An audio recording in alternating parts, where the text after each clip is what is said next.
Well, hello and good afternoon to everyone.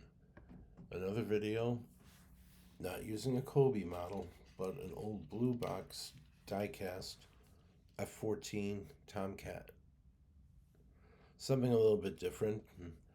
I was pondering on whether or not to do this, but then I decided yes, I have to do this because these planes physically don't exist anymore in any running order. The ones that we retired sat in the boneyard. They were sent to be crushed and destroyed so that the Iranians couldn't get parts for the F-14s that they have. Oh, they have. How many do they have? Let me find out here. 88 were exported to Iran in 1976. So let's go into this. The Grumman F-14 Tomcat. It was used to replace the F-4 Phantom as a fleet defense fighter. What gave it its life was this wing system. This foldable variable geometry wing, which came from the F-111 program, which didn't do that well, and Grumman adopted it in their design of the new fighter plane, which would be this, the Tomcat. The Tomcat was and still is one of the best, fastest, and most deadliest fighters in the world, even though there aren't any flyable right now. The whole thing was it was designed around this thing here, the Phoenix missile, which you see on the bottom. I'm pointing to it.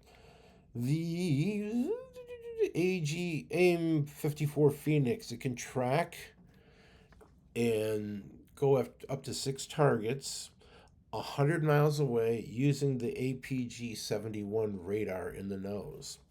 So prior to all the fancy things that we have now, this powerful radar was able to lock on and target up to 6 targets using the Phoenix missile, which you see on the bottom there. Up to 6 of them. And that's pretty devastating. This plane has a lot of capabilities. It also can carry Sidewinders and Sparrow missiles. I don't know if it can do the AMRAAM. Let me go and do a little look-see here. No, it would be the AIM 7 Sparrow, the AIM 9 Sidewinders, and then the AIM 54 Phoenix, which you see in the back there. It was powered by two Pratt & Whitney TF30P 412A turbofans, 20,900 thrusts per. Top speed of 1,564 miles an hour, 56,000 feet. A range of 2,000 miles, armed with a Vulcan 20mm cannon on this side here. Sidewinder missiles and Phoenix missiles and Sparrow missiles. So this plane is basically a fleet defense fighter designed to go out, intercept, and kill anything threatening the aircraft carriers. But this thing had a twist. It can maneuver. And this blue box model has a lot of features. What I'm going to do is I'm going to take off the Sidewinders so I can show you this plane in its glory, fully retracted. And the only way to do that is to remove a Sidewinder so I can close the doors on it.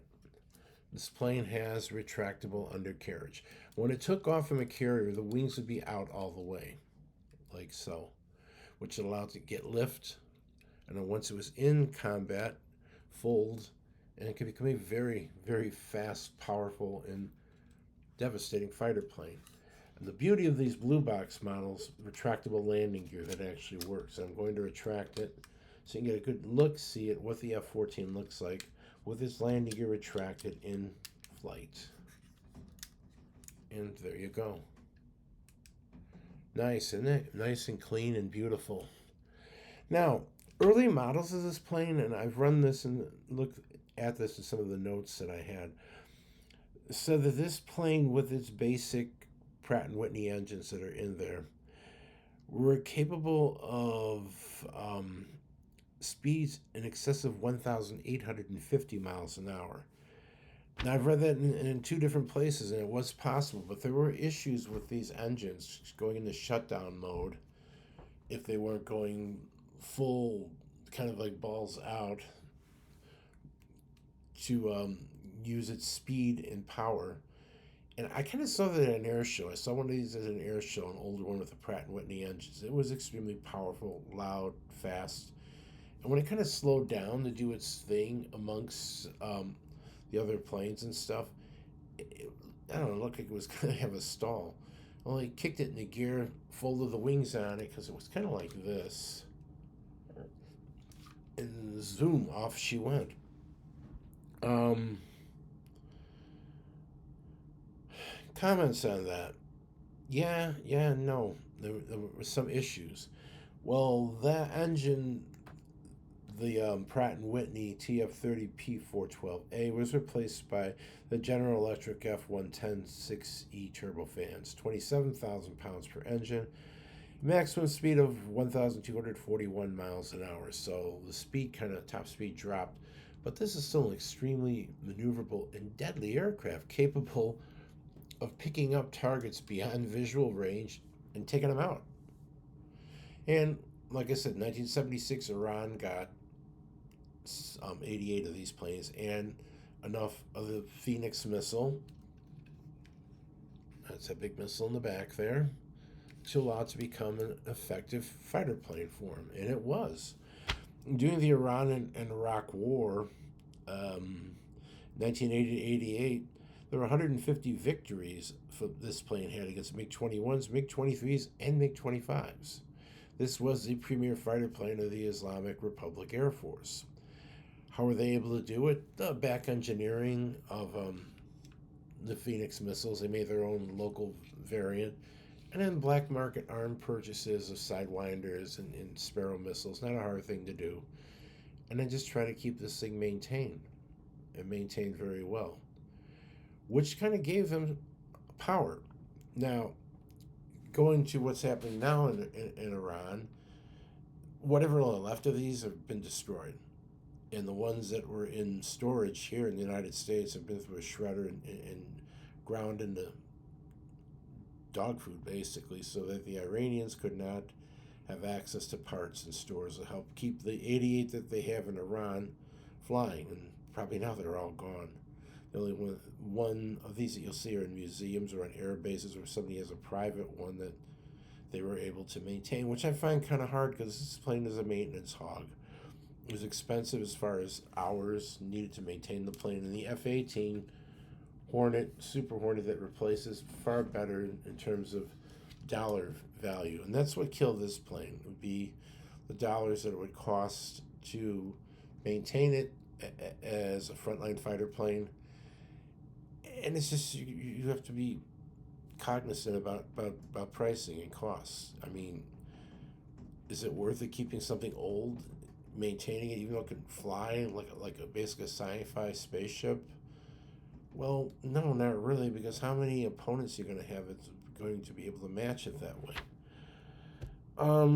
This plane was first deployed in USS Enterprise, VF-1 and VF-2 in September of 1974. They were seen off the coast of Vietnam during the pullout in 1975, and so this plane was in service. The first of all the fancy fighters. The F-14 was first, and then the F-15 and F-16 came, and the F-18 all like in massive succession. Then it started with this plane, though.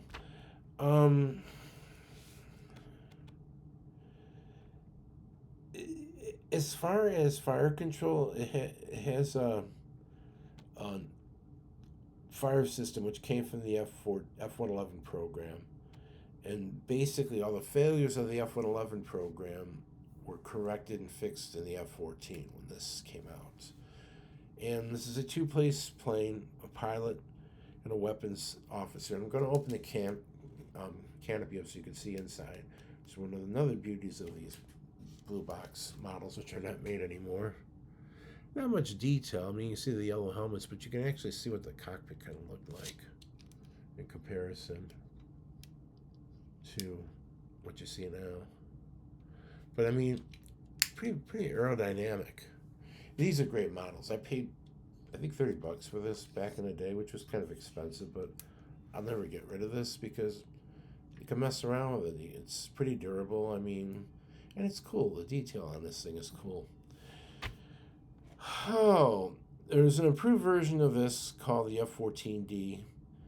It has the APG 70 radar on it and the APG 71. And they redesigned all the cockpit instrumentation and improved the defensive suite and tactical jamming system. There were 478 of these aircraft produced initially. That would be the F 14A, and 88 of them went to Iran in 1976. The F 14B, 87 aircraft, all to the U.S. Navy.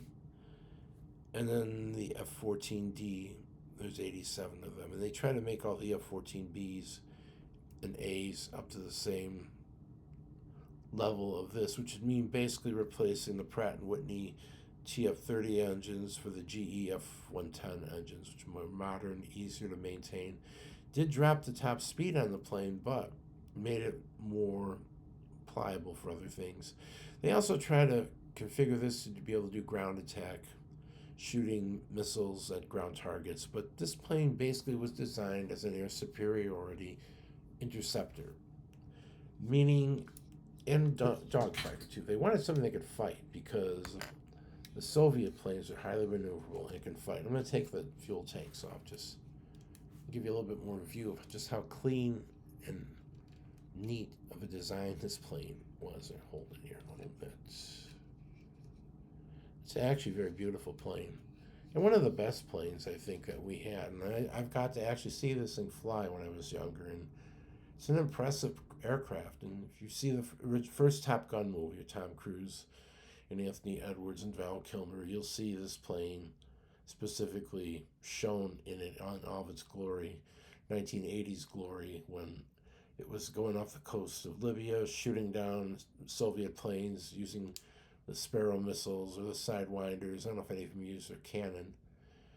But yeah, this plane was important to all sides, and very important to the Iranians, to the point that we destroyed what's left of them that are flyable, that are not within the boundaries of the United States, and kind of put them out.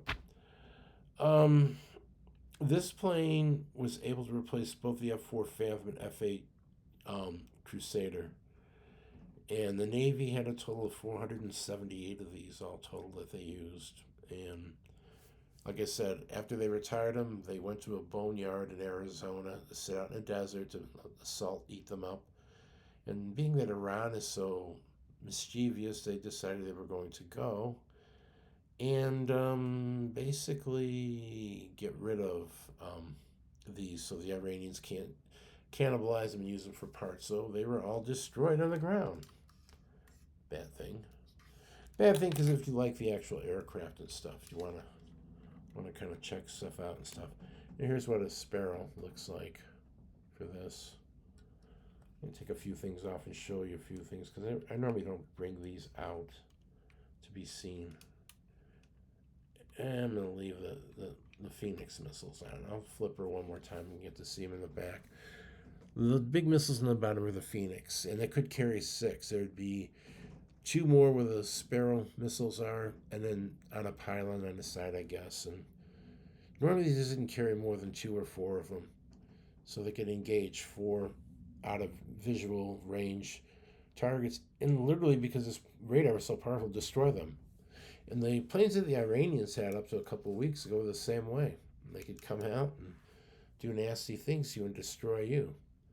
And I believe all of them that they had out of that 88, I don't know how many were still flyable now, maybe 40 something, have been destroyed on the ground to be no more. So I'm going to end this video with that. A beautiful, very nice plane, represented in 1/72 scale. It was a blue box die-cast, retractable landing gear, kind of a detailed cockpit. But actually better piece for me to show you close up what the F-14 was and what it is. And now basically it's a museum piece and something that you would collect. Best in this scale. This scale is the best for this plane if you want to be able to physically handle it and not have to worry about knocking things off. And pretty cool. So I'm going to end my video with that. I have another video coming out, more of a World War II related video, which will be involving Kobe. And I'm still trying to figure out a way to bring to you the F-38, the P-38 Lightning, which I plan on doing the next couple days or so. I got to clean it off, and it's a huge plane, and that's the problem. I want you'd be able to see it and experience it the way you can with these and my Kobe's. So that would be the end of this video, and I will have another one in a couple days, and I hope you enjoy this one. And any comments or any suggestions would be helpful, because I would like to keep doing this so I can provide information and kind of entertainment to people. But that being said, I will leave for now, and I'll be back in a couple days with something different. Thank you again, and I hope you enjoy my little videos.